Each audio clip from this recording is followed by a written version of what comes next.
ఏడాదిగా ప్రయత్నించిన సంతానం కలగలేదా? Noah IVF లో ఉచితంగా సంప్రదించండి. హాయ్ అండి, వెల్కమ్ టు తెలుగు వన్. నేను రూపానాదెళ్ళ. ప్రస్తుతం దేశంలో రాష్ట్రంలో ఎన్నికల వేడి కొనసాగుతోంది.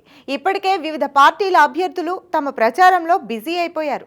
తెలుగు రాష్ట్రాల విషయానికి వస్తే అందరి దృష్టి ఆంధ్రప్రదేశ్ పైనే ఉంది. అక్కడ ఏ పార్టీ అధికారంలోకి వస్తుంది అనే క్యూరియాసిటీ రోజు రోజుకి పెరిగిపోతుంది.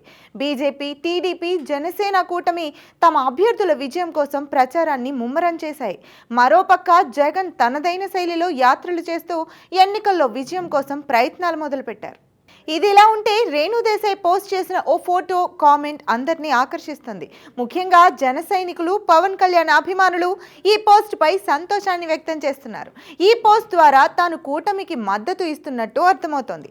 బీజేపీ సింబల్ అయిన కమలం గుర్తుతో పాటు మౌనం పరం శీలం అంటూ ఓ టాటూని చేతిపై వేయించుకుంది. అంతేకాదు, మాటల కంటే ఫోటోలే ఎక్కువగా మాట్లాడతాయి అనే కామెంట్ కూడా చేసింది.